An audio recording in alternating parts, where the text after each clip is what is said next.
I'm going to sync. Sweet. Welcome to the Monkey Dance Podcast. This is Ohan. And joining us today as a co-host is Pelin. This is Pelin Kasar. And as a guest today, we have Katarina. Katarina Kovačević, that's me. Nice. So Katarina, why don't you start off telling us who you are and what you do? Okay, so I'm now a fourth-year PhD student at the Department of Cognitive Science. I'm a psychologist by education, and I'm working on the ascription of responsibility, but to ignorant agents specifically.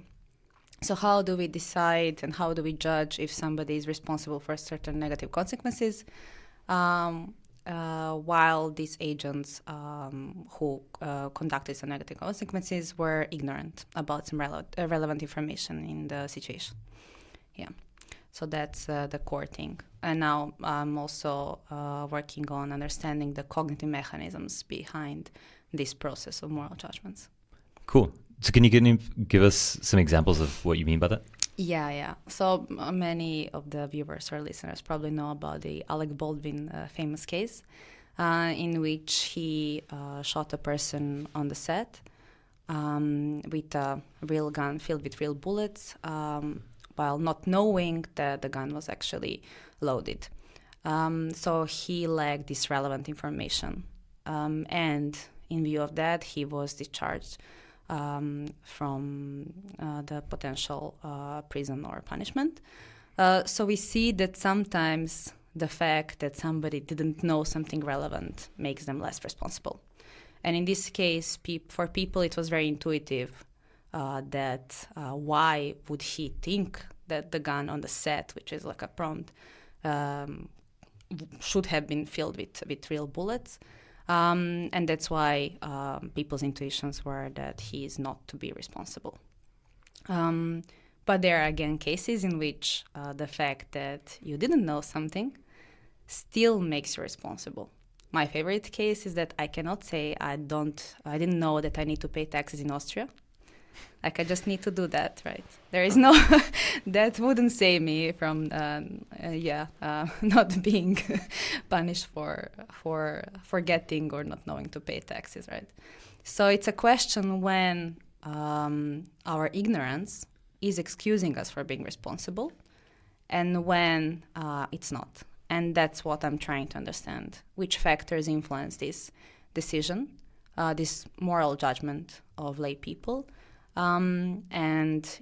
what cognitive mechanisms are taking place in that case. So what are the things that stand in the way of gaining information that are relevant to you? Yeah. So the thing is that many researchers are trying to understand first, the effect of ignorance, okay, and then they manipulate whether somebody knew or not. In many cases, if an agent didn't know the information, they're less blameworthy, less responsible, less causally responsible, etc. But the thing is that I perceive it as more complicated and that you need to take into consideration the factors that preceded ignorance. So was it about the agent that he or she remained ignorant, or was it about the external factors?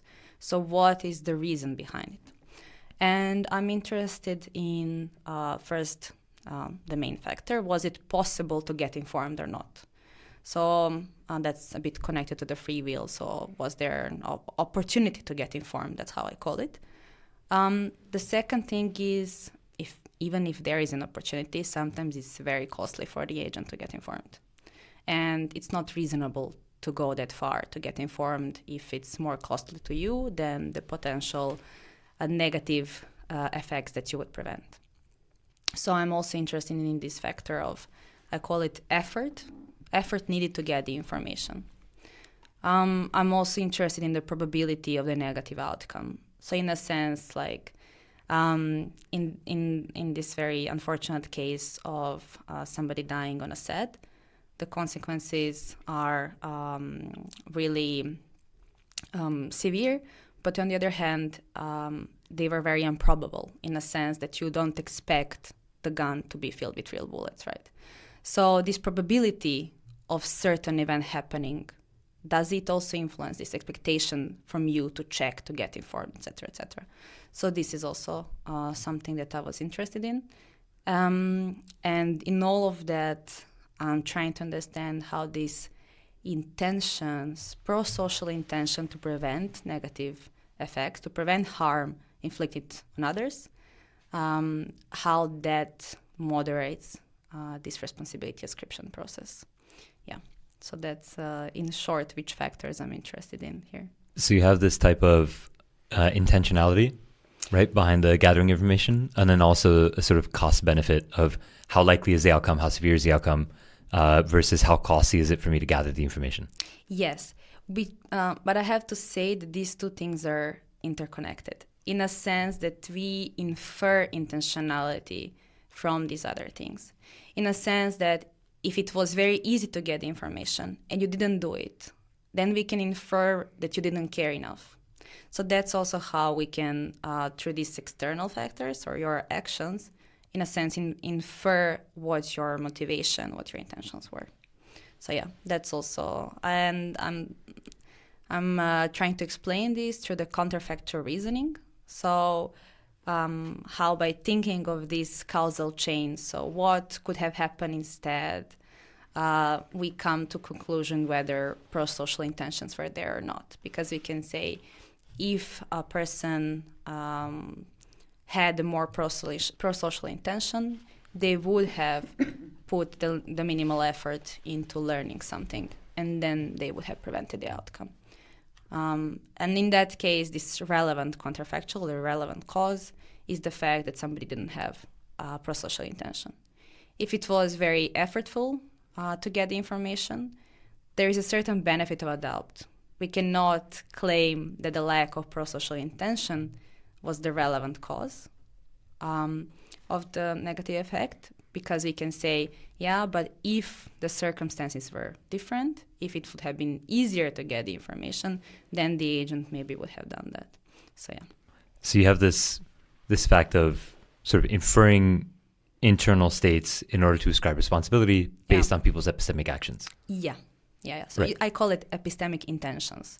So right. Intentions to get informed, intention to take the epistemic action, yeah. Right.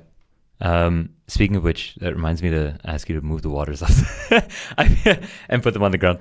I'm realizing that we might get in trouble if we... I realized the water and I was like, okay, well, we know but yeah, okay, that makes a lot of sense. So there's also the fact of strategic ignorance that you deal with. So people can attempt to remain ignorant in order to escape culpability. So there's this sort of ground assumption that you're working with, that people know that knowledge makes them culpable and that their avoidance of that then will shape their behavior. Yeah. So that's how I got into this whole thing with ignorance and responsibility. Because as I talked about these reasons for ignorance, apart from the possibility to get informed, apart from the external factors, there is this intention not to get informed. So sometimes you just don't want to know certain things.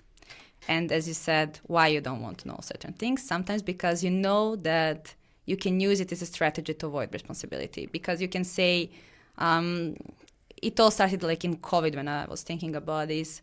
Many people said they didn't want to do the COVID test because they didn't want to know if they're positive or not, because they needed to take the plane. Yeah, right. For example, or to go to some event, etc., etc. And so it's easier to do that, to take the plane and not feel guilty if you don't have the confirmation that you're for sure positive, right? So there is a part of this personal, regulation of the feelings of guilt or regret or something, things like that, but also the interpersonal aspect of that. You can say it to kind of save your reputation by saying, I didn't know I was positive. And because, in the society, we do tend to forgive people who did something negative if they didn't know. That's apparently a moral intuition that we have. You can use that sometimes as a strategy, not to be responsible. So I was interested in that, in which cases people forgive for this. The results are actually a bit different than what previous research have found, because we showed that willful ignorant agents were assigned as much responsibility as the knowing agents. So when you have willful ignorant agents or strategical ignorant agents, what you have there is, let's say, very similar or the same epistemic state as like agents who just didn't have the opportunity to know. Right? So the epistemic state is of ignorance. You don't know the information. Maybe some would claim that, maybe the amount of information is different because you have suspicion or whatever, but in a sense, you don't have the clear confirmation what's going on, right? But what's different between willful and ignorant, completely, let's say, ignorant agents, is that there is an opportunity to get informed. And what we show is that people are sensitive not only to this epistemic state, so whether you know something or not, but also to this whether you had the opportunity to to get informed. So that's very important. And I interpret that by saying that people infer the lack of prosocial intention there, so that you didn't care. Because if you cared, you would have gotten informed. So there is this, let's say, epistemic expectation that if you can get informed, you should get informed. So there is no excuse for that, except if it was very costly to get informed. But it's like something that complicates it a bit, because then, again, we cannot infer the lack of prosocial intention so easily because of this benefit of a doubt. But so if you had the opportunity to get informed and you didn't, you are, in certain cases, found as responsible as a person who knowingly did something negative, which is an interesting result, I think. I think it's a really cool result. So I want to cut to Pelin in a second, but maybe you can give us a couple of details about the experiments that you ran. Mm-hmm. One thing is how you, in a given vignette, like how you moderated the different conditions. So I think that's really interesting to kind of explain how you found that effect, which I think is a very interesting effect to have found. It shows that holding costs equal, people assume that if you have the capacity to get the information, that's the same as if you have the information, which is super interesting. Maybe you can give us some details. So one thing that I also think is important to mention is that doing all of this, when I talk about ascription responsibility, I'm talking about how lay people ascribe responsibility. So not how responsibility should be ascribed, so not like this prescriptive account, but a descriptive one. So how do people in general understand responsibility ascription? And for that, I'm using this, as you said, vignette studies. So that means that I present people with certain stories. In my case, I use realistic scenarios of certain social situations. One of them is a person, I describe a situation in which a person found a parking spot, the only empty parking spot in a certain parking complex, and then they park in this spot. And there is like a sign, parking sign, that says that this spot is actually reserved for people with disabilities. And the person either chooses to ignore the sign, not to approach it to read the details, or they approach to read the details and they just know what is going on, or the sign is not even there, so there is no opportunity to read anything. So these are these three conditions. So one is there is no sign available to get informed. The other one is there is a sign, but you don't want to read it. And the third one is that you read the information, but you just continue doing what you did. And the consequences of this action of parking on a reserved spot is that the person who was supposed to park there, a man who wanted to go to a therapy, could not do that because he didn't have anywhere to park. So basically, the agent who didn't get the information to prevent the negative outcome inflicted some cost for another agent. So there are two agents basically in the story: the ignorant one who makes negative consequences for the other agent. So then I manipulate this information. Basically, everything in the story is exactly the same, except from this like one sentence. So whether the sign was not there, somebody moved it. The sign was there, she ignored to read it. She read the sign. So basically, only that is different. Yeah, that's how you manipulate these experimental conditions in vignette studies. Yeah. So when I wanted to bring you on, I was also speaking at the same time with Pelin about having her on again. And she told me that her work had moved from this responsibility gap regarding AI to responsibility more generally. So I was really excited to kind of have you guys on, both as a sort of a cognitive scientist working on it and as a philosopher working on it. So maybe you can catch us up on what you've been doing with responsibility. Yeah. I mean, so far what you had been discussing, like I find it fascinating and so much related also to my work because, you know, I started with having an interest in responsibility in the AI context, as you said, like because right now there's this worry and like discussions about how can we ascribe responsibility when an advanced autonomous machine does something, you know, like because, and it is very related to what you said about ignorance, because it is one of the reasons that we doesn't seem to be able to ascribe responsibility easily to designers of the users of these machines, advanced machines, is because it seems like neither the users nor the designers have sufficient knowledge about what is going on in these machines.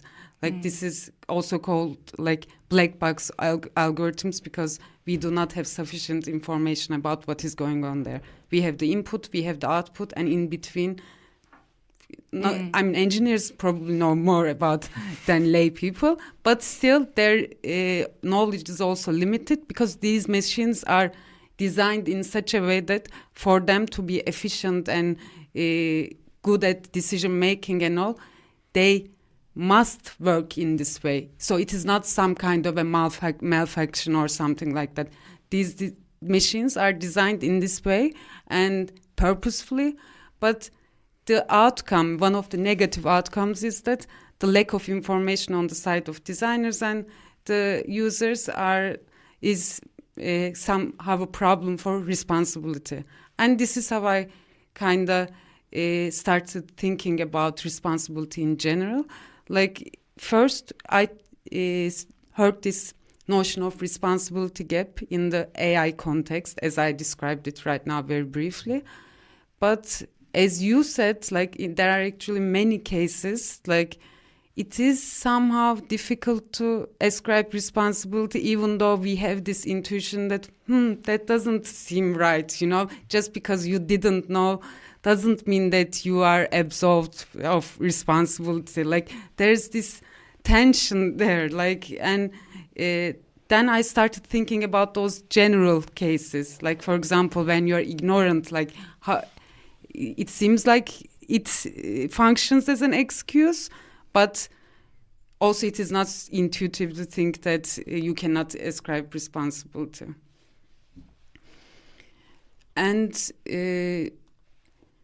in the cases that you discussed, like I actually wanted to ask you a very quick question, because like you, for example, talked about willingly ignorance and accidentally ignorant, like, can we say that? Yeah. does that somehow relate to like this epistemic injustice discussions? Like, because to me it seems like I didn't think about it like this, how that is connected to the responsibility. But now I kind of started thinking that some people have like easy access to some information, and they could know, and they should have known, or they ought to have known, and some people do not have this kind of easy access to those epistemic sources. So that would affect how we think about responsibility. Like, I don't know. I like that question. I'm also interested in that. I think the epistemic injustice problem and question here is even more prominent when we talk about ignorance of law, which we will, I guess, talk about a bit later. So I think that's a very important thing. So, and that tackles the question, how do we in real life know if somebody had the opportunity to get informed or not? Mm-hmm. You know, in vignettes, I can manipulate with that. I can even say the person didn't want to know. You know, I can manipulate with these things. But in real life, it's not so easy to determine if somebody is lying, that they had no idea, that they didn't have the opportunity. Yeah. So so that's a problem. In law and also in some theoretical work, people talk about what a reasonable agent. So it's like account on reasonableness. So what was reasonable to do in that situation? Mm-hmm. What was reasonable to know in that situation, right? I don't know if that actually takes into account this injustice or like this discrepancy in the amount of information that's available to you. Yeah. In some broader sense, maybe like in a situational one. For example, like a child would definitely have different circumstances that an adult, a doctor who is supposed to know certain things regarding the medical field would not be excused for ignorance, but some lay person who couldn't help someone in the street would, etc., etc. So in this like availability of the information, of course, is taken into account, like what's reasonable for a doctor to know, what's reasonable to a lay person to know about medicine, right? But it's hard to assess what's reasonable. Yeah, that's the issue. I mean, I guess that's one of the explanations why Alec Baldwin was discharged from accusations, because was it reasonable to assume that the gun on a set is filled with real bullets? Like, that never happens. Some people would say maybe was the gun heavier or certain things like that, but in a sense, like, it never happened. There was no suspicion, reasonable suspicion to check. I find this case actually insane because, like, to me it seems like such a strange idea to think that, because he didn't know, that's why he was discharged. Because, I mean, come on, like, there's a gun. It's not a toy or something. That's a real gun. I don't know. I feel like any person should check, you know, like, and I didn't know that he was discharged on the... because of this reason, and this is somehow conflicting with lots of work I'm also doing about responsibility. Because this could be somehow a reason for attributing like less responsibility, maybe not very, but it wouldn't be like, okay, you are not responsible.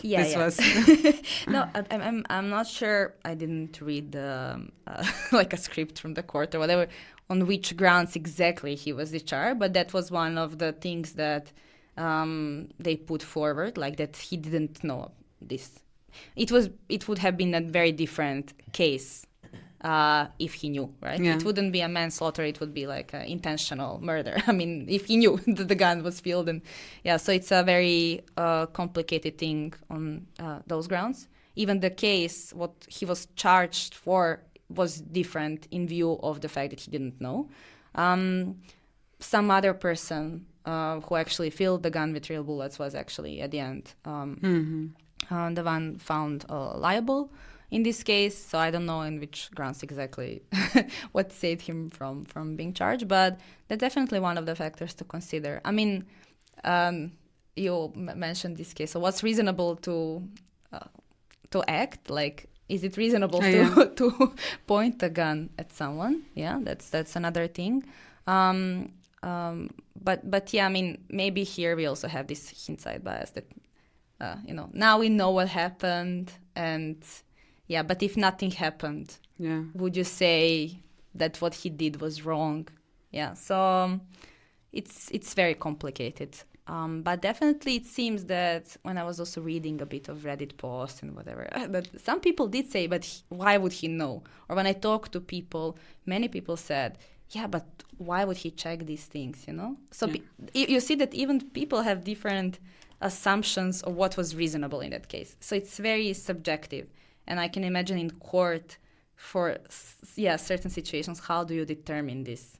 Who determines these things? And especially like what's reasonable for one person who has the access to everything is not reasonable for the other person who doesn't, which is when we come to the epistemic injustice, I guess. Yeah. Yeah, I mean, as we go about the world, we're ignorant to so many things. So because our beliefs and our experiences are shaping one another and then bias how we interpret people's intentions.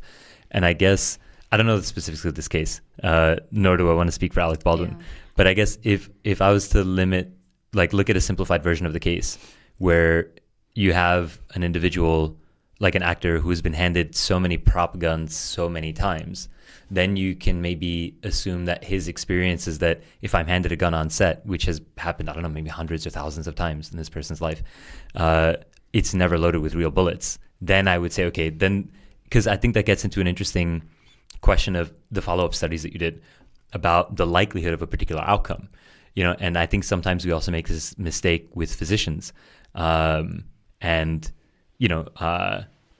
sort of presenting my bias. My father's a physician, right? So, but we make this ascription of responsibility for a physician where, of course, in some cases there's negligence, but in some cases the likelihood of a particular outcome is so rare that making that assumption and forcing somebody to go through tests to qualify that or eliminate that, one is impossible to eliminate every possible medical condition. Mm-hmm. And the other case is just, why would you make that assumption if none of the evidence is there?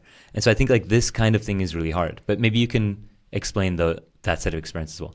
Yeah. So that's definitely something I was thinking about. And there is this notion of if and then likelihood in this counterfactual reasoning. So when you think of the alternative events, or what would have happened instead, or things like that, you consider how likely the change in your behavior or knowledge would have prevented the outcome. So in this case of knowing that the gun is filled with real bullets, changing your knowledge about this would definitely change the outcome. I mean, concerning that he didn't have any negative intention there, right? But sometimes, having a certain test that maybe is not so reliable. For example, doing a fast test in COVID.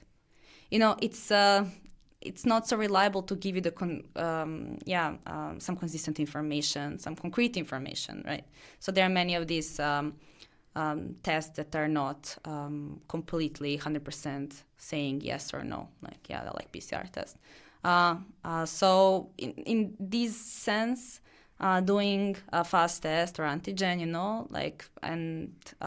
before going to a plane, if that was the only available thing to do, then, maybe you're not as blameworthy as if the PCR test was very available to you. So this, the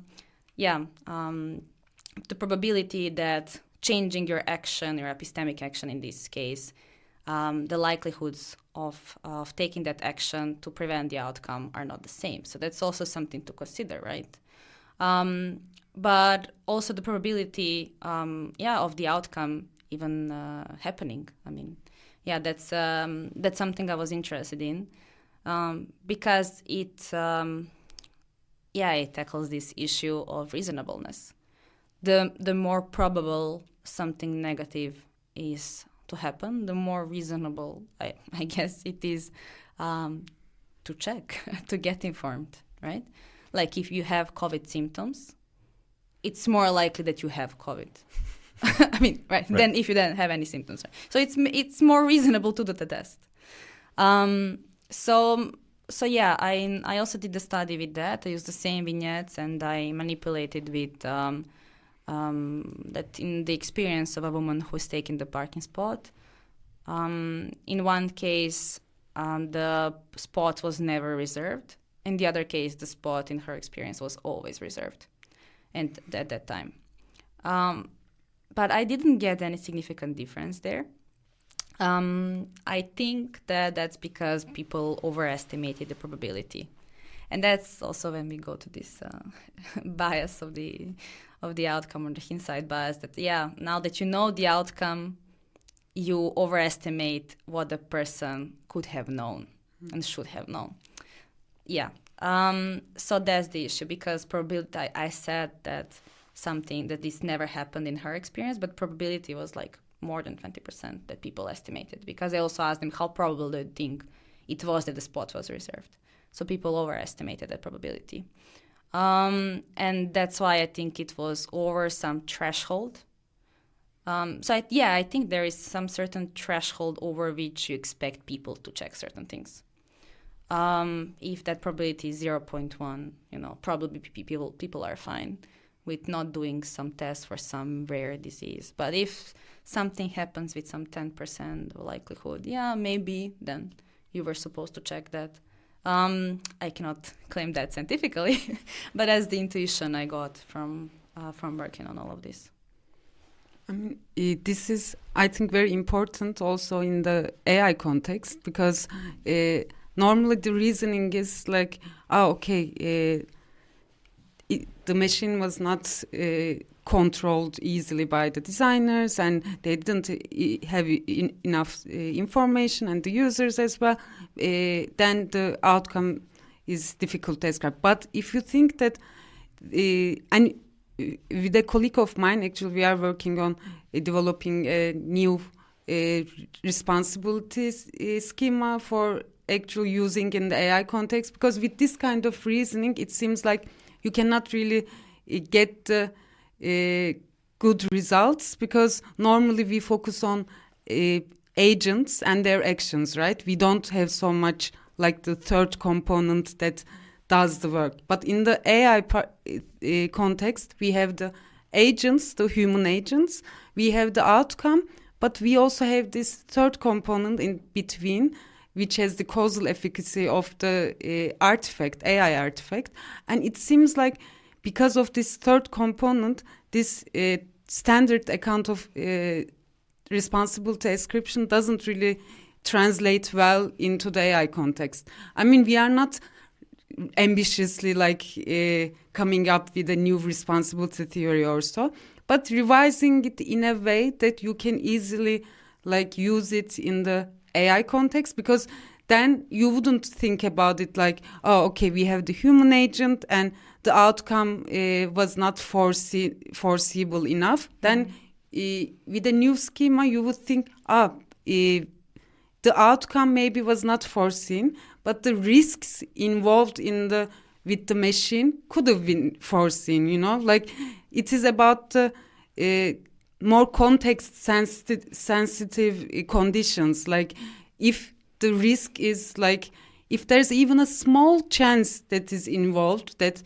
that this machine will act unpredictable in some ways. So if you know this is already this should be enough base for thinking about responsibility. Just because you don't have so much control over the outcome shouldn't really absolve you from responsibility, because still you have some kind of control over the machine. Maybe not over the outcome, but you can know the probabilities of how the machine could act, we, especially right now, even people who are not involved in developing AI or so, we know that these machines could act unpredictable in some ways. So this should be somehow involved in thinking about responsibility, and it shouldn't be just because the outcome was not foreseen, it shouldn't seem like a problem, It sounds like this notion of reasonable suspicion, Yeah. So not only how much you actually knew, but was there ground for being suspicious about a certain outcome. Yeah, that makes sense. And also it is different when you think that there are different machines, like you can also talk about a chess robot, like you can also talk about a euro transplant where which decides who is gonna get the organ donor, who's gonna get the organ. And so there are machines that really, or self-driving cars that really could have very dangerous effects on people's lives. And there are also machines that we don't really so much care about even attributing responsibility.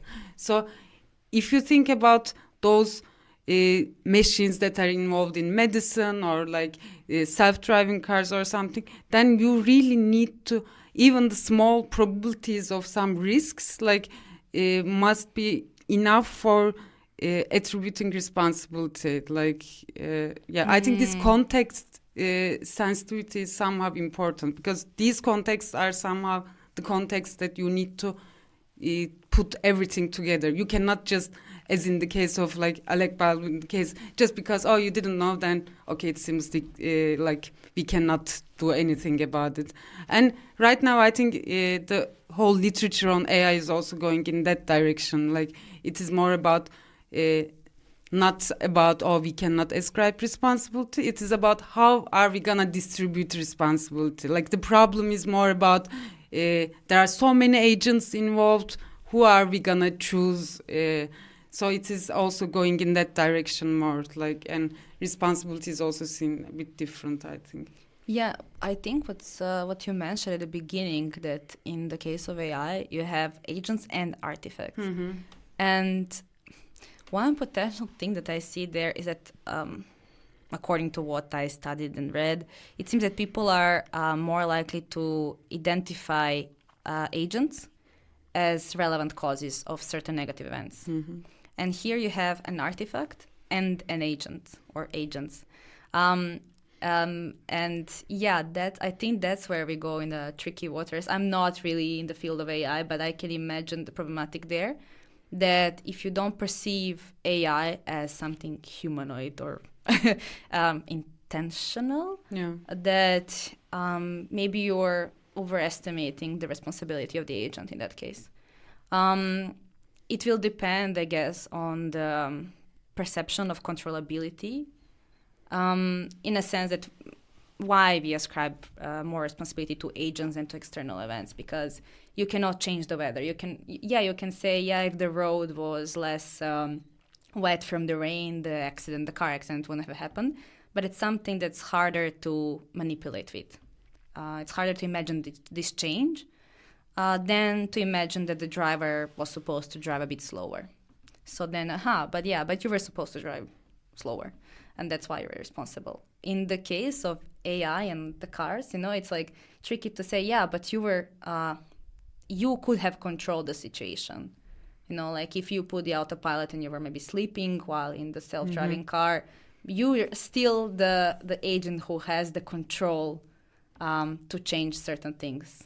While I don't know how do we perceive the AI, the robots or self-driving cars, for example, in this case, as intentional or not beings, but objects, have certain intentions and possibility to change their behavior or actions. So I think that's a tricky part, how to not overestimate what the people working with these artifacts are responsible for. I don't know if that makes sense to you, what I'm saying. No, it makes total sense. And also right now, I think recently a very new article I read about this topic. And, we mostly think about those machines or AI systems as this physical, maybe physical is not right the way to say it, but artifacts without human agents are involved. As I said in the even beginning, the human agents and then the AI system and then there's the outcome. And we treat AI as if it is really doing its own thing. But right now, many scholars are also characterizing AI systems as combined with human agents. So we shouldn't treat AI as on its own, but we should already conceptualize AI with its developers, designers, and the users. Like that should be involved in the concept itself. It's the name they were using. It was socio-technical systems. The AI systems as socio-technical systems. Because if you don't see the human factors, they even call it like socio-technical blindness. And I think this will be even more common because the question of what is AI is even not really an easy answer, you know? Like we talk about it as if there's some kind of agreed understanding of what is AI, but this is really not the case. Like, and I think we need a clear understanding of what is AI, and I think this way of thinking about AI systems as socio-technical systems that are that involves human beings is somehow a good way of understanding AI, how the AI systems are working, and then this would also affect how we think about responsibility, because then the human factor wouldn't be separate from the AI. It is already embedded in AI system, and then the problem somehow goes away, because then it is not that the AI system doing something on its own and then we are just watching. No, we are already, the human values and the human factors are already embedded in the system. So I think this is one way to revise how we ascribe responsibility in the AI context. And I really like this way of thinking. Even though I'm somehow approaching the revision in a different way, like changing the account of responsibility so that we can attribute responsibility easier. I also like this kind of revision about how we think about AI systems. And you can really revise many things to make it work. And you don't have to choose one, I think. So I also don't want to say like this is a good revision and this is a bad revision. There are some ones that works better in some contexts and some others works in different contexts better. Yes, you have this issue where knowledge in a particular domain makes you understand the possible outcomes, right? So it's not necessarily that you need to have knowledge of a particular outcome, but that you have better knowledge of a class of possible outcomes. But it also biases you against certain outcomes, because there are some outcomes which through experience you haven't seen, or you see so rarely that you think it's more unlikely than somebody who doesn't have any experience. So I have no intention to have any experience with guns, for example. So I would hold a gun like I would hold a test tube of meningitis. You know, it's like I don't know what this is going to do, so I need to be very careful with it. But then somebody who has, a friend of mine works on meningitis strains, so how he handles test tubes in the lab is probably way more reckless than how I would, but he's handling it perfectly safely. But I don't even know what to do if you put it in my hand, So this is I think one of the issues that we end up seeing, and so you get this this reduction in the likelihood ascribed to the anticipated outcome, which is also this interesting problem to have. But you also get, so if I can put something in the middle as like a question is, if I take a system like self-driving cars, if self-driving cars are actually reducing the number of deaths on the road, they're much better than human drivers. But then a self-driving car harms somebody. So you have a situation where the production of a particular, say, socio-technical artifact has improved the lives of human beings, but a negative externality that we would see regardless occurs. It's just at a much lower frequency. Do you either of you think that we should hold then the designer of that accountable? Difficult, very difficult question. Yeah, I'm thinking of so many things now. Because do you want to go ahead? Yeah, you can. This. I'm right now I'm thinking on spot, and if you look at the outcome, it seems like if you're utilitarian. It seems like you need to the self-driving car is a good option to go with, and when it comes to responsibility and when there's an accident, I mean a strict utilitarian wouldn't really so much I think about it that much, but if we treat it as like a socio-technical systems, then designers and developers and many actors that will be embedded in these systems. So there is a way to attribute responsibility, but I think it is important what sense of responsibility we are thinking about. You talked about accountability, for example, and this is a sense that is very vital in thinking about responsibility in general. Like in justice, accountability is one of the most important parts of responsibility, but there are also different senses of responsibility. Like Shoemaker makes this distinction, like responsibility as attributability, the responsibility as answerability, and it seems like there are cases where you cannot really find someone that could account for it, but somebody could answer for it, like somebody could explain what happened, somebody could apologize for what happened. Maybe when I say it like that, it seems like those things seems like very little things in as a response to somebody being killed, like apologizing or answering. But you can also involve many more things. Like you don't.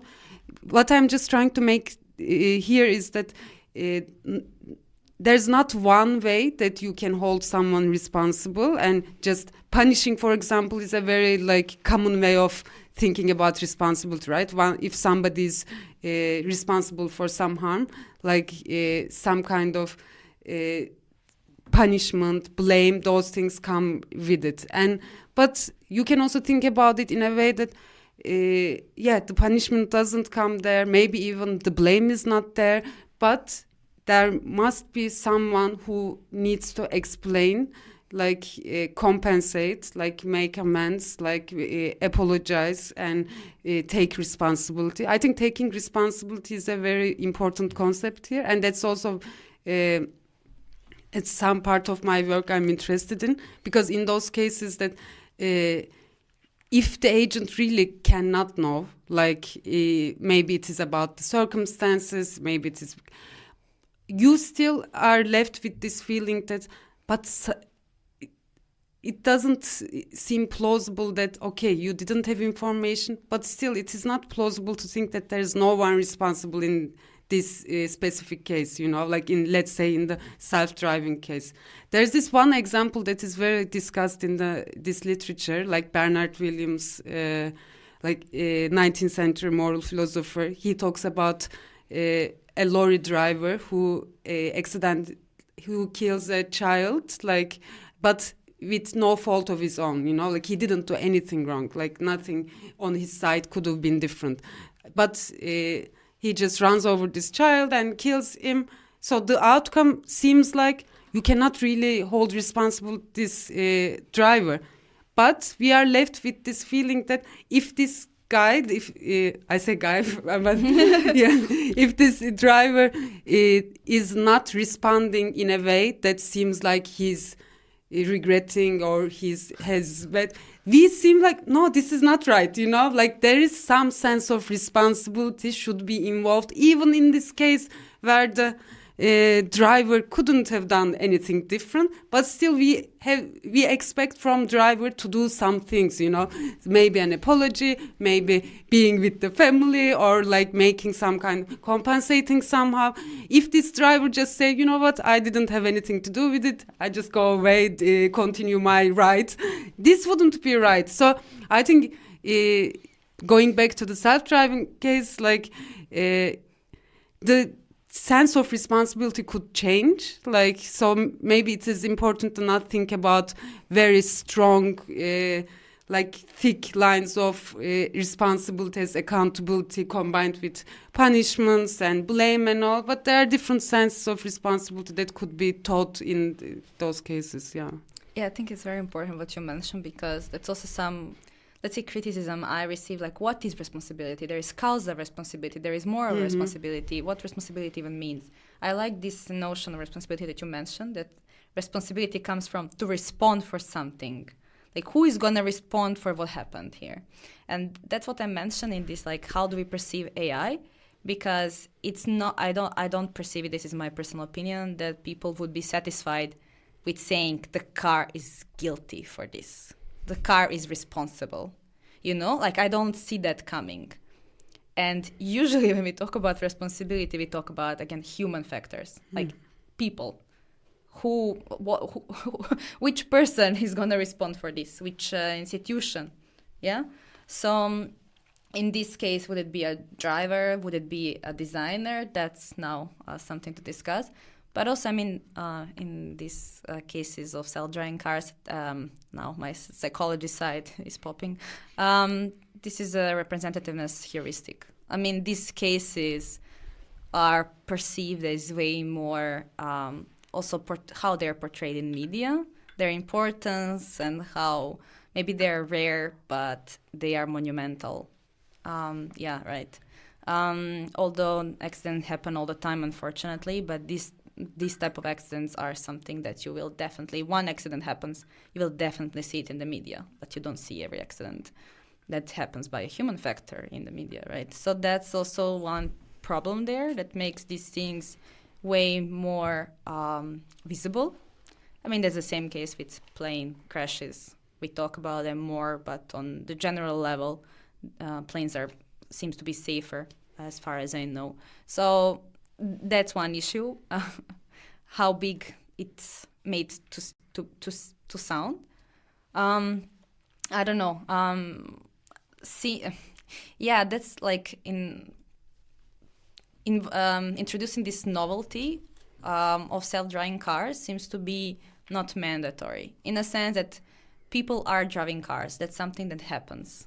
Like, that's something that we seem now almost cannot change, right? But introducing something new that's not a necessity, that's, I think, here the difference. So that's why I don't know how people would perceive whether we should continue with it or not if something negative happens, because it's not a necessity.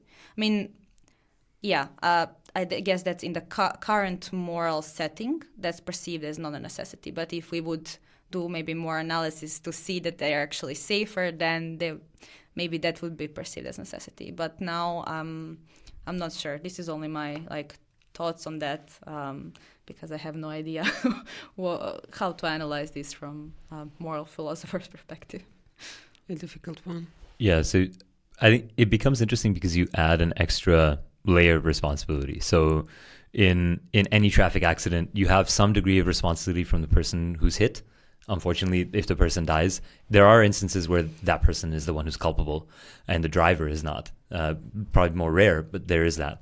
And so it's interesting because then when we add this layer of the fact that there was a driverless car, or that it was that there was a self-driving mode with a driver in the car, then you have the programmer, then also the car manufacturer, I suppose, and then the driver, and then the pedestrian.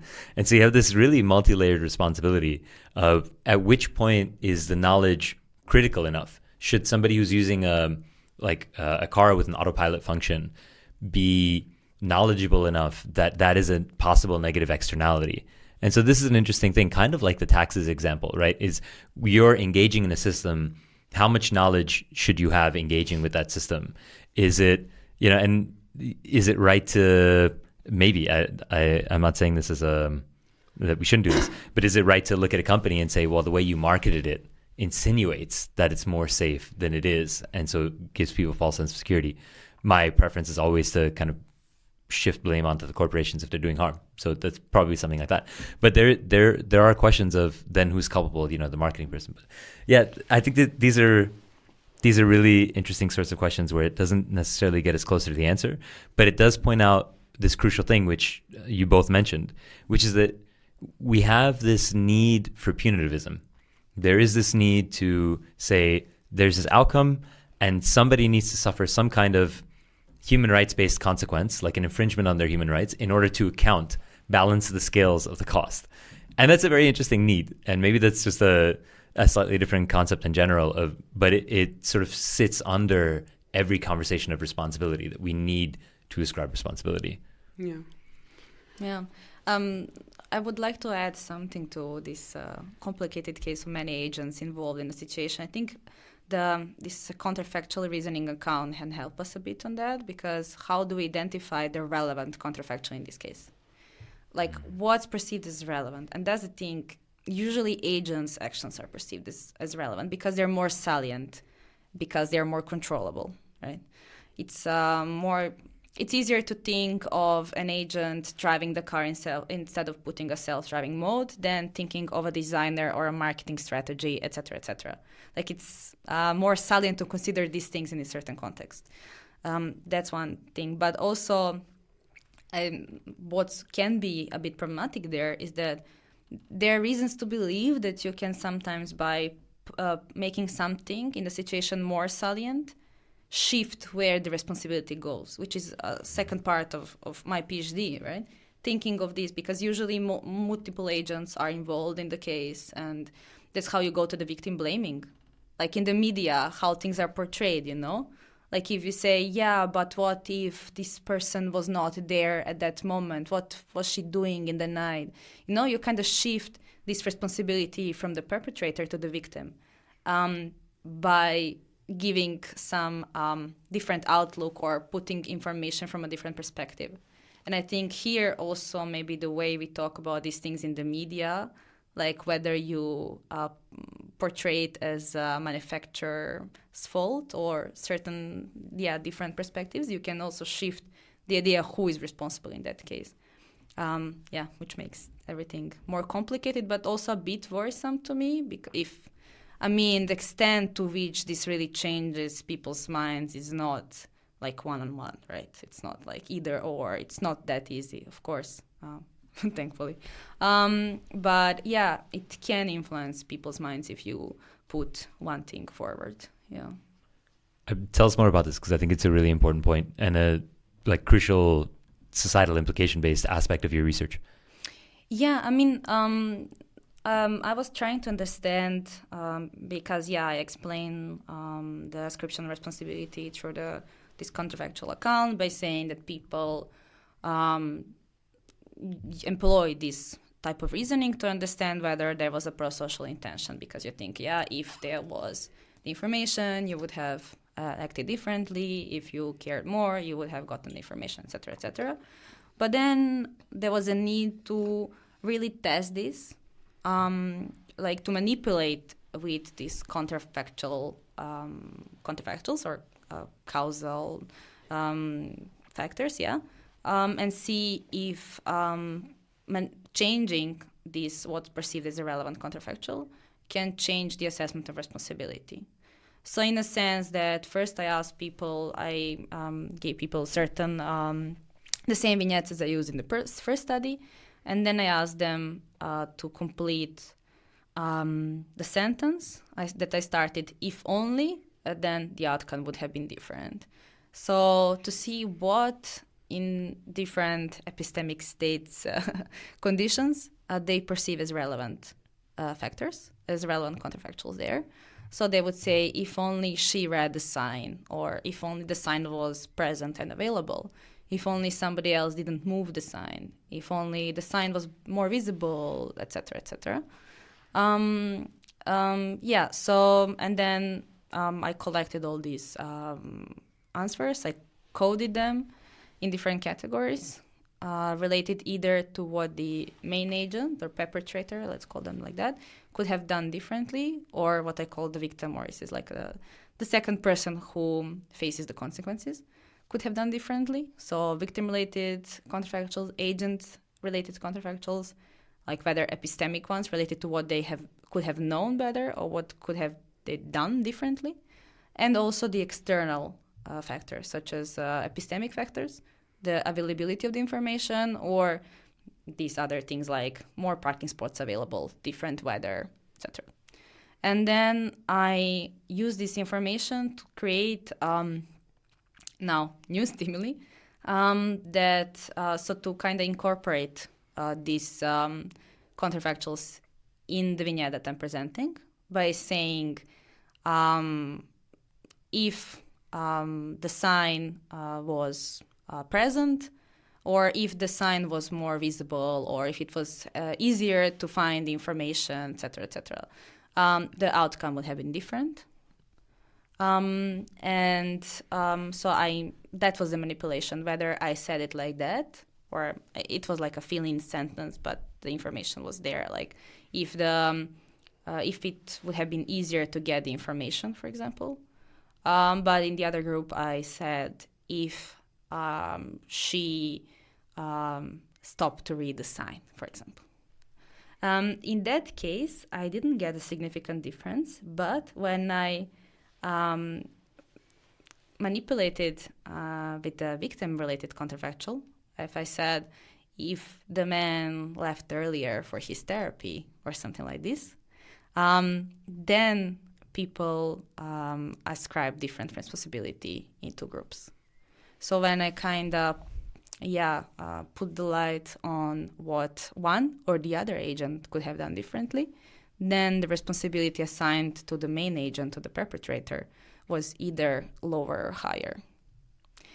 And there are more studies. I mean, I was interested in these like ignorant agents, so how this works when agents are ignorant. But there are other studies in which like two agents equally contribute to the outcome. And if you shift, like if you put the light on what the one or the other could have done differently, you can kind of affect some causality assessments, or when you have agent and the artifact. There's some ways to kind of manipulate with this. Of course, the effects are not high. I don't want to make it like, oh yeah, it's either or. But yeah, there is some effect. I mean, again, that's to some extent how people, what people do when they do victim blaming. They put forward the counterfactuals related to the other agent. Yeah. So it's a bit complicated how do we identify relevant counterfactuals, because that also depends on certain beliefs. Like, yeah, as you said, I like to believe that the companies are responsible or something, you know. But some people would say, yeah, I always believe that the main agent, like the person who is doing some stuff, is maybe who is manipulating with the vehicle or whatever, is to be responsible. Like I would always say the perpetrator, like in the case of like having a victim in a real sense, is the one to blame. But some people would perceive certain other factors, unfortunately, there and put them forward. But yeah, that's exactly what sometimes media does.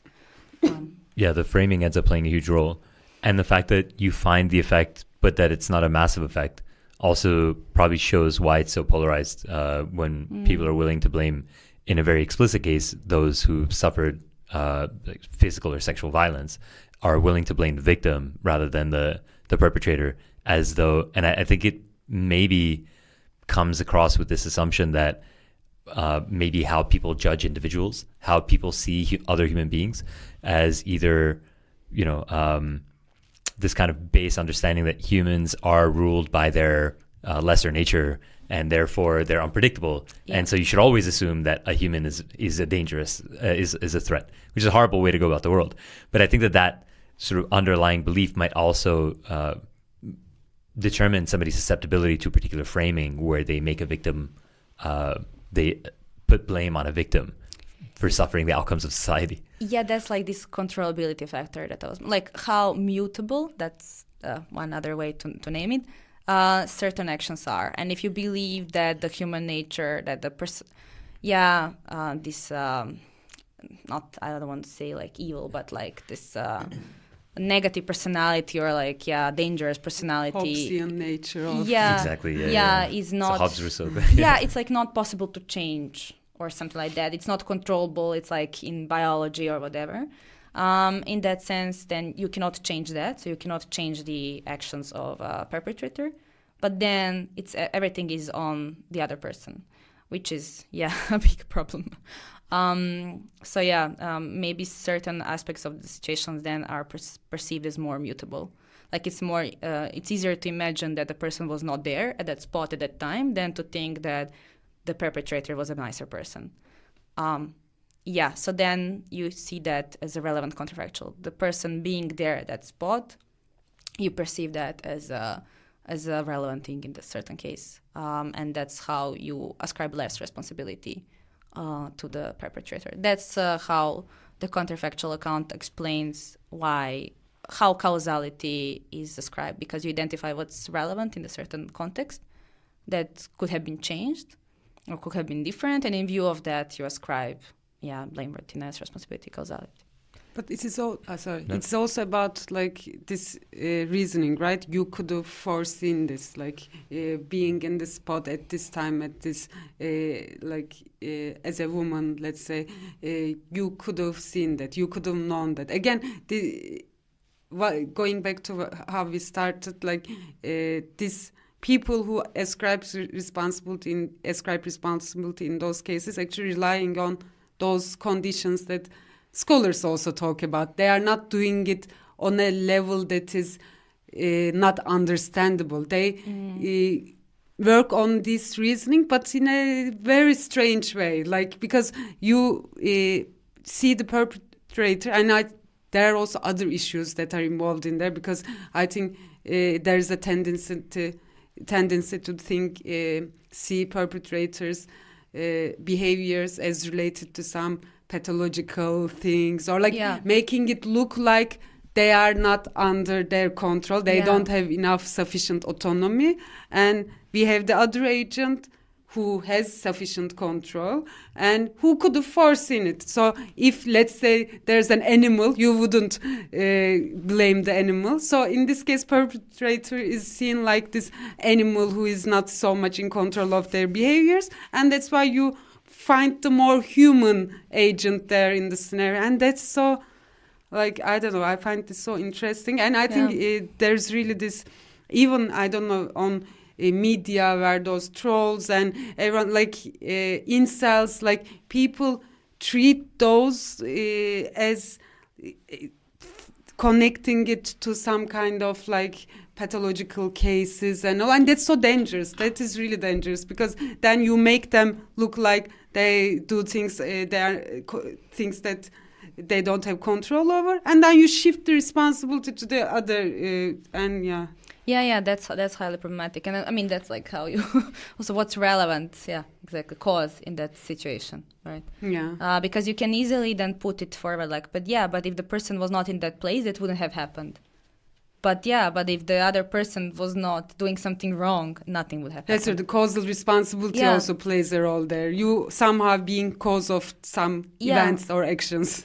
Because there is this like what they call causal chain of events. It's not like one thing, like, and then the other. It's more. There are many things involved in the causal chain of events. That when some accident happens, we can also say that the person who invented cars is responsible for the accident. But we don't, because we don't go that far in the causal chain to think of these things, you know? Or like sometimes when a person does something negative, we can say, but their upbringing was like that, and that probably was some kind of a cause of their personality or something like that. But should we consider that? Usually we don't. We consider something more closer to the outcome. And that's also the issue there, like this controllability, mutability is also, you said, I mean, those factors are foreseeability, and all of this is involved in this type of thinking, like who is responsible there, but certain steps are overlooked, and that's the problem. We have this issue where one of the things that I have almost infinite contempt for is when we reduce judgments to binary outcome. So all of bureaucracy is set up to streamline these ascriptions of responsibility, right? And we do things like want to have a catch-all understanding of responsibility that, I mean, the legal system, of course, looks at outcomes. So you can, we even have graded intentionality. So things like premeditated murder versus involuntary manslaughter, we sort of try to ascribe an intention. But then we have a lot of binary outcomes. And I don't know, I struggle with accepting when we reduce the interpretability of a case-by-case basis. So we want to remove the subjectivity of a case-by-case ascription of responsibility in order for something streamlined. And I think we lose so much in that. And this is one of the core problems with the legal system and sexual violence, which is that sexual violence should be a separate class entirely, where we don't really care about a causal chain, right? Yeah. But in everything else, it's probably necessary to look at both culpability on both sides. Like if somebody's crossing the street without looking, or it's a green light and they're crossing the street regardless of the green light, there's, different descriptions of responsibility there. But then there are certain categories where you're not responsible for somebody's behavior. And this is sort of our failure. And I'm bringing this up because I want you to also bring in your work on sort of the law. Yeah. No, I was just thinking of, to hear more arguments. Like if somebody punched someone in the face, you would never say that the punched person was somehow responsible for that. But why do we perceive it differently when it comes to sexual violence? Like that's really, highly problematic, and that, no, I'm going to be very passionate about this topic. So, but now talking about the law, because I'm working on ignorance, right? And when I mentioned this case of Alec Baldwin, it's a legal case. But on the other hand, the ignorance we talk about here is the ignorance of facts. So he didn't know that the gun was filled with real bullets. That's what we would call an ignorance of fact. Ignorance of law would be that he didn't know it was wrong to shoot someone, which was not the case here, right? So maybe that can explain why it's easier to imagine you forgiving someone for not knowing that maybe the cake they served was with peanuts and somebody was allergic, but that you would not forgive me for not paying taxes, because that's something related to violation of the law or ignorance of law, that I didn't know that paying taxes was mandatory. And in law, there is this maxim saying that ignorance of law is no excuse. So basically, as a citizen, you're obliged to know the law. And that shouldn't be an excuse in court. Of course, there are certain situations, again, when certain things are considered. Maybe if the law changed recently or some things like that. There are cases, in which you can be forgiven for not knowing a certain law. But as a general, there is a maxim. And now, of course, there is a discussion among legal philosophers whether this should be standing or not, under which grounds and whatever. There is this distinction between ignorance of fact, ignorance of law, mistake of law. How do you differentiate mistake of law and ignorance of law? Maybe I knew I need to pay taxes, but I thought that I was not in this category, that I was over some limit, and I thought it was not mandatory for me. So is that different than ignorance of law? How is that treated, etc.? Why would this ignorance of law be treated differently than ignorance of facts? And studies on this, empirical studies on lay people's intuitions, are really scarce. That's why I want to work on this. So Piotr was working on this ignorance of law to understand what are the possible explanations why people perceive or excuse people less for not knowing the facts and not knowing the law than not knowing the facts. And what he argues is that laws are perceived as public, so as some commonly known information. So something that's available and public and common. So you should know it, it's available to you, it's public. And actually, the more law likely certain rule is perceived, people are less likely to accuse you for not knowing it. Which he says is connected to this publicity of the law. Which introduces again the problem of epistemic injustice. There is this idea that law is available because you can find it probably online on some governmental websites. You can read about these things. It's in general available. It's not hidden somewhere in some libraries. It's it's out there. But the fact that it's available, it's not the same as really being accessible, because the language used is complicated. There is so many of sub things sub-information related to certain laws. This category there, here, now, whatever. That even lawyers can sometimes struggle with all of this and understanding how to interpret certain stuff.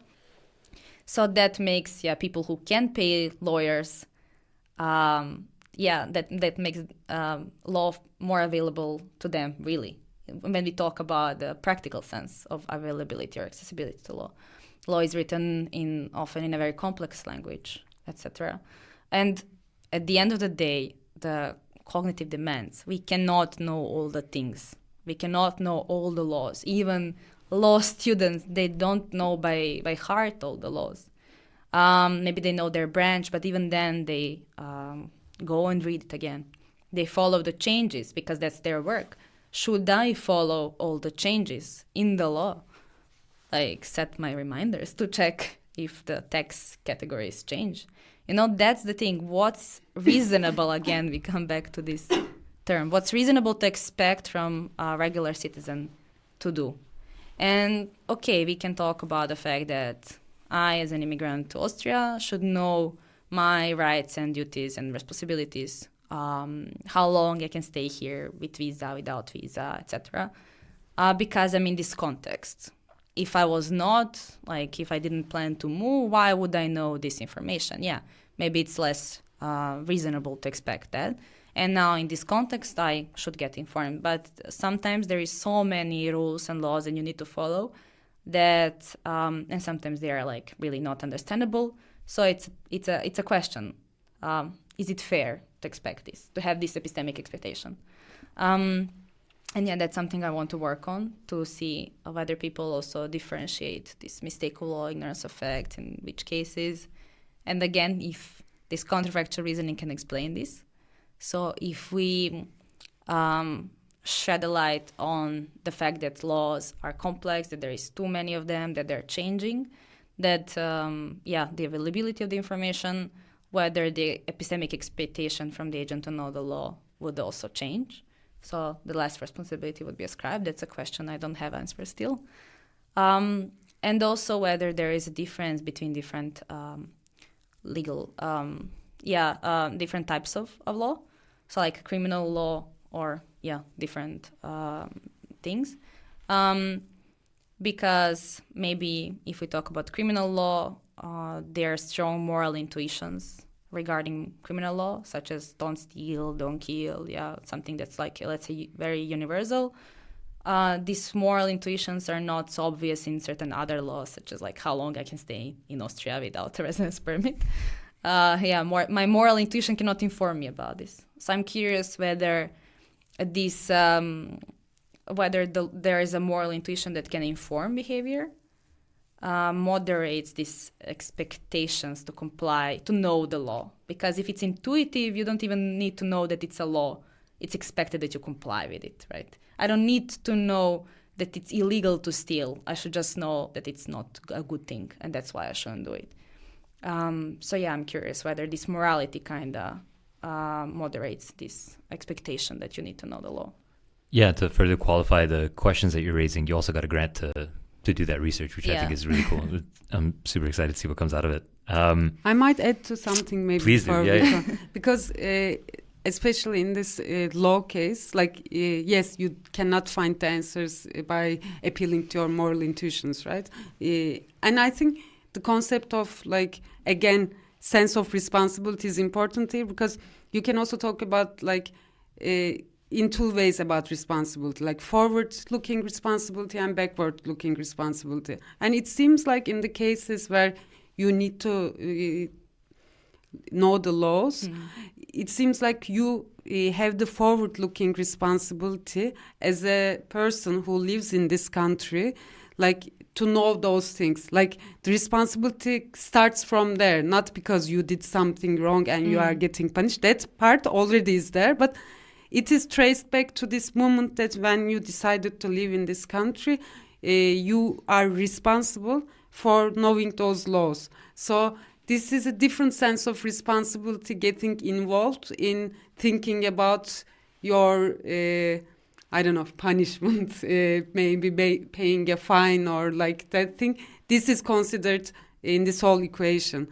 So I think in the AI case also, in many cases this is relevant, because first you, for example, as a user of let's say an artifact, AI artifact, you need to know some things about it, right? And many people uses those things, like let's say companies using AI recruitment tool, let's say, to hire people.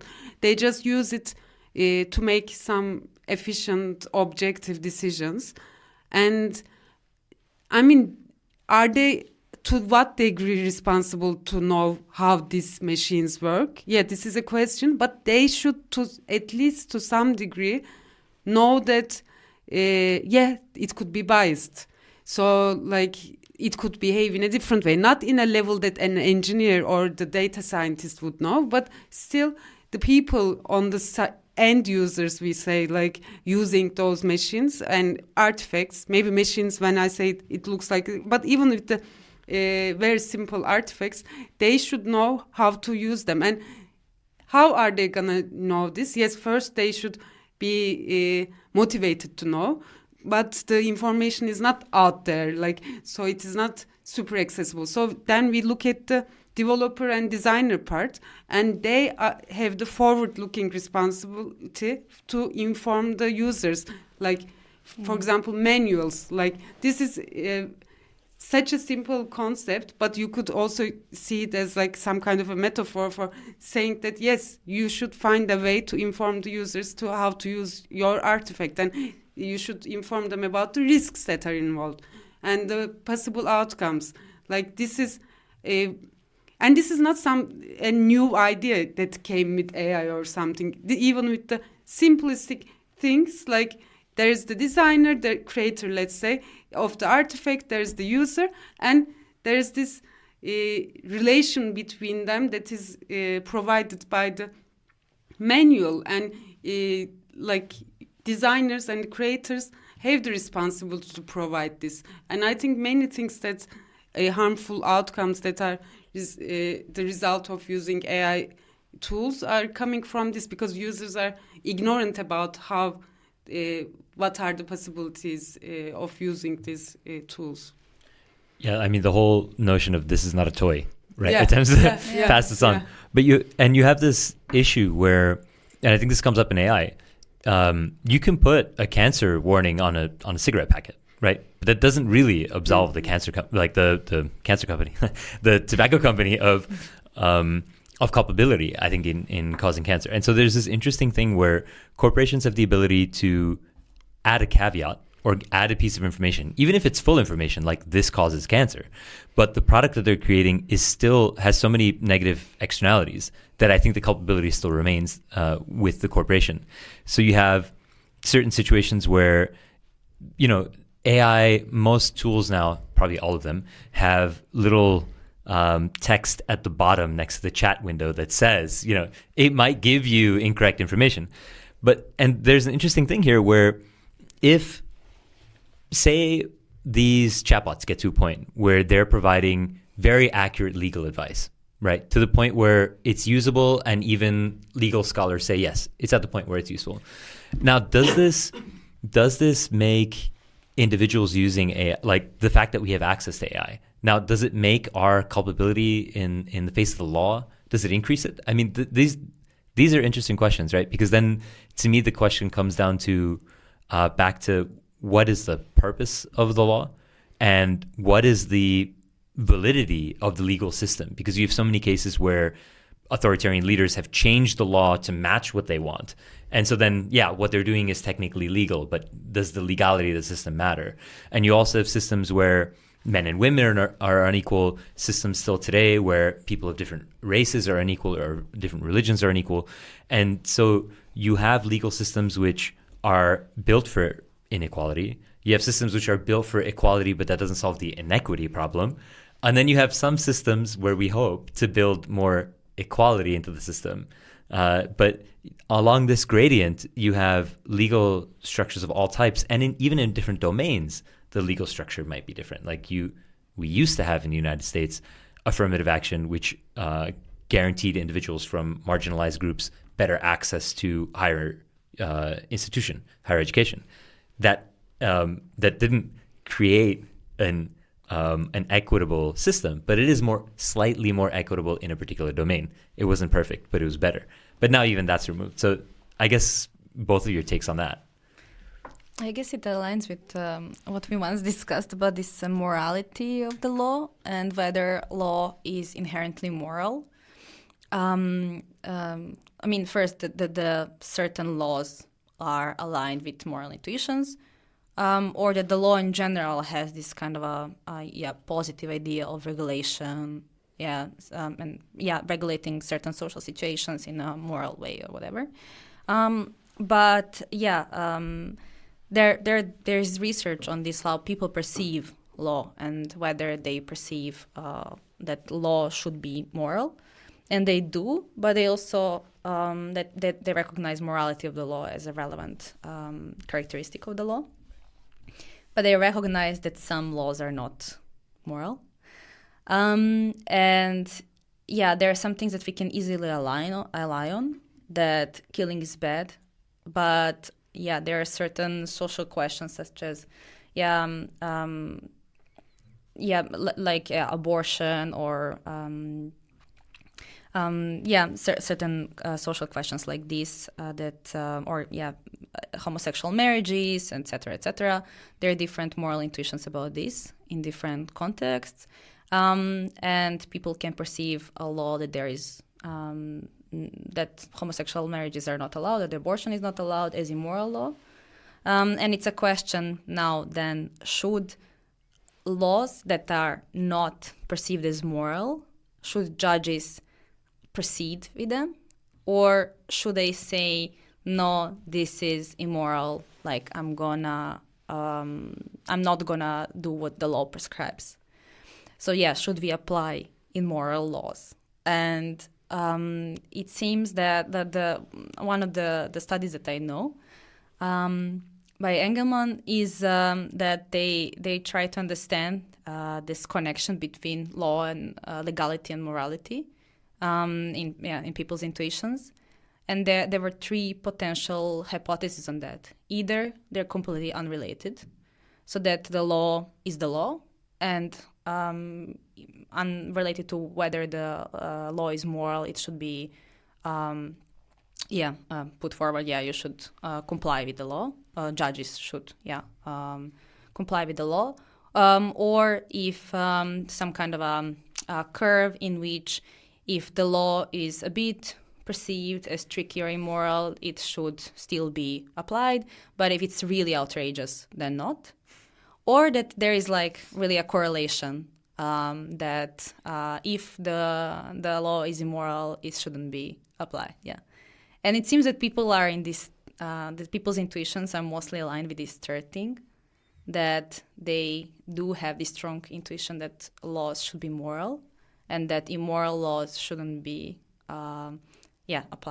complied with, which is very important for the compliance with the law. If you have citizens who think that the laws in their country are not aligned with their moral values and intuitions, then the compliance will be affected, right?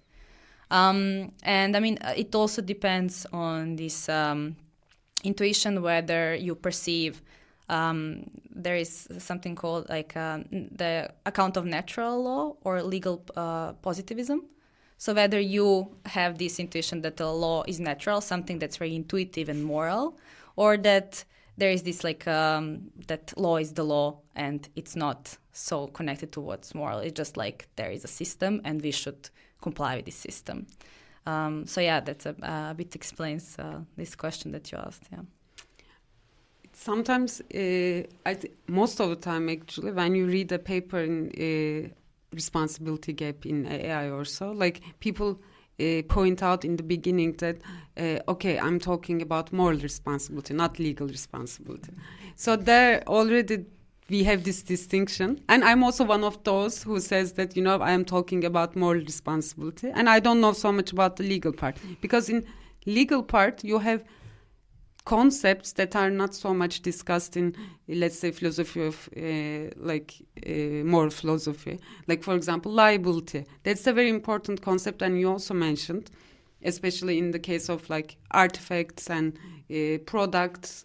And I think this is a concept that also needs to be discussed in moral philosophy as well. And they should be more like in exchange, like instead of distinguishing it so much.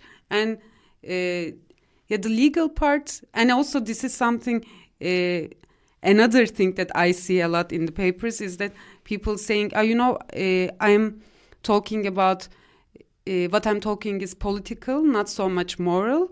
And every time I read those things, I'm like, okay, what do you want to say? And then I try to understand, and it's mostly about this thing that, this is not, I'm not discussing whether this is right or wrong. I'm mainly discussing whether how should be regulated in the line with what is needed. It is more about really regulations, and it seems like the laws are like more on the side of political, but like less on the side of sometimes like the morality.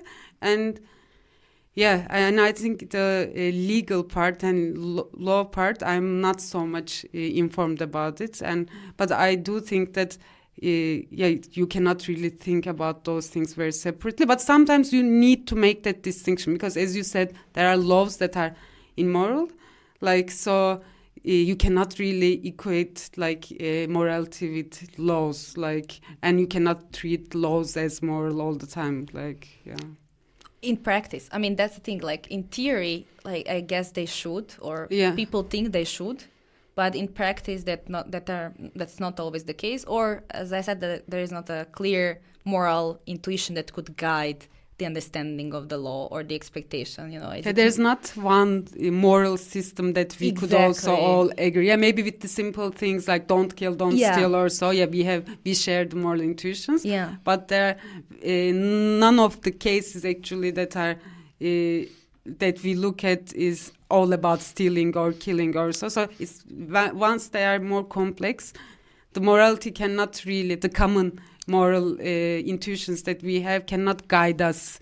It could guide us to a level, but then you need some kind of other additional elements that needs to be influencing your decision. And I guess you have this thing where, for a politician, what's politically expedient is to make sure that there isn't a gap between morality and jurisprudence. So that's the hope, right? Is that we hope that the elected officials manage to close the gap between what we all feel and what we all live under in terms of legal infrastructure. But of course, it's a problem of a majority.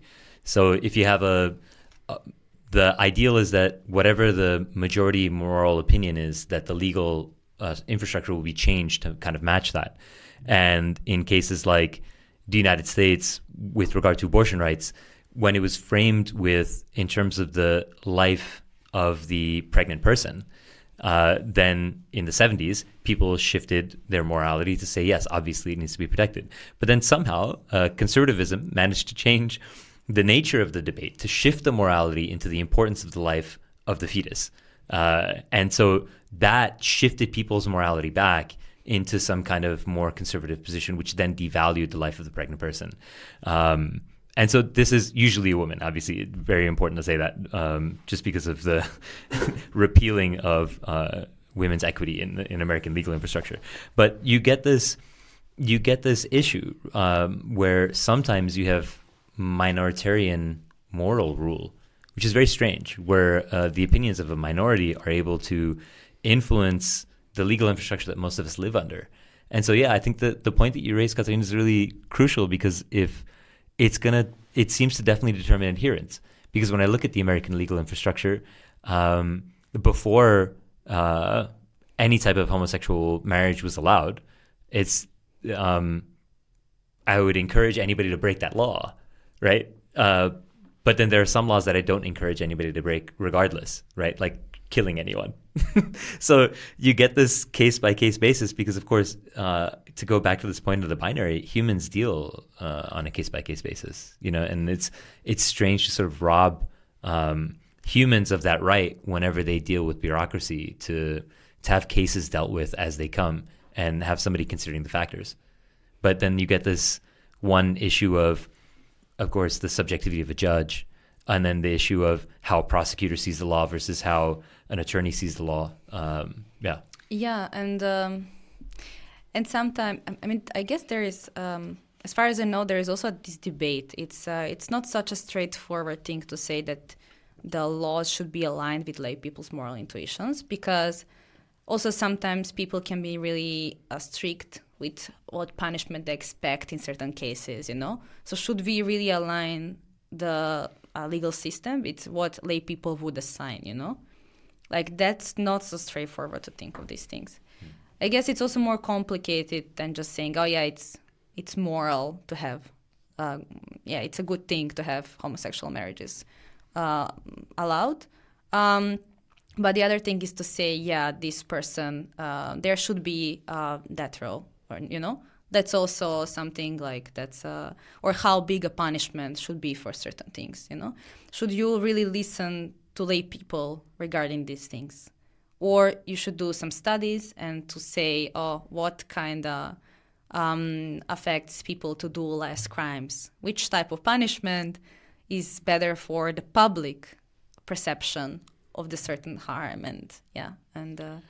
Right. So the point you're bringing up is like, if you have a nation addicted to cigarettes, but you can perceive a clear negative externality, should you try to reduce harm from cigarette use? Something like that. Or like punishment for, I don't know, like stealing or not doing taxes. Like in Austria, punishments, as far as I know, for not filing your taxes are high. Yeah, and that's like, that makes other people, for example, like deter from not paying taxes and stuff like that. But there are these analyses in sociology, on this retribution and whatever, like which type of punishment may be, like having a lifelong sentence, prison sentences. Does that really lead to less crime in a certain area or not? To what extent? And maybe people's intuitions are that for every crime you should go to prison or whatever, but is it really like what we should do? It's not so straightforward that a lay person should dictate what the law should look like. But yeah, that's a more complicated question than just saying what's right or wrong. Yeah, we can agree that certain things are just wrong, or sometimes. Again, that's a bit complicated. And I just wanted to say something regarding to this forward-looking responsibility and backward-looking responsibility. And again, that's I think that's also related to this counterfactual account and what you perceive as relevant. So where you put responsibility, should the person using the AI be the one to ask, or should the person making AI, programming AI, be the one to give the information? I think the second. Yeah, but that's the thing. What people think about these things. Maybe some people think, it's enough that tobacco companies put the picture of a cancer patient on it, and that's how they are not responsible anymore. But some people think that the fact that they produce cigarettes is a negative thing. It's the same with the betting clubs and slot machines and everything like that.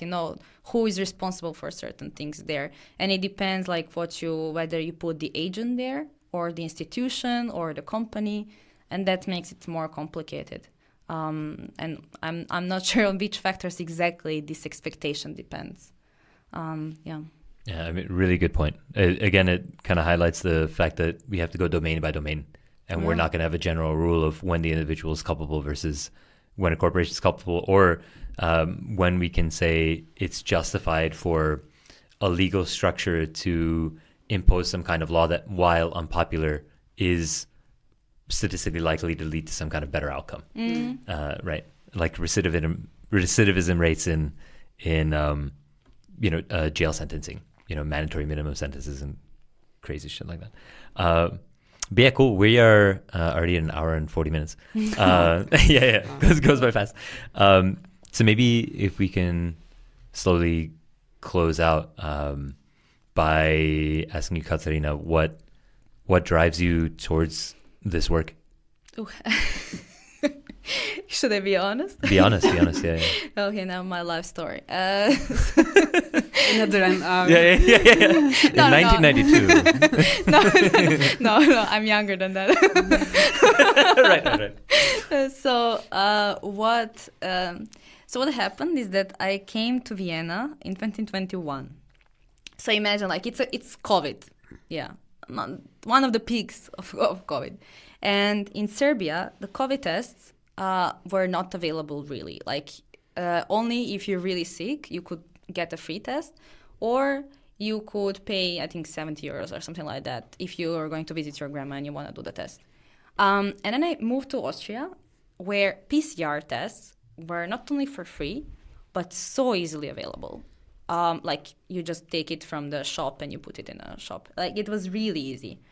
And then I caught myself that I started doing PCR tests every day because I couldn't find an excuse not to do it. Like, what would be the excuse? Environmental. Yeah, that.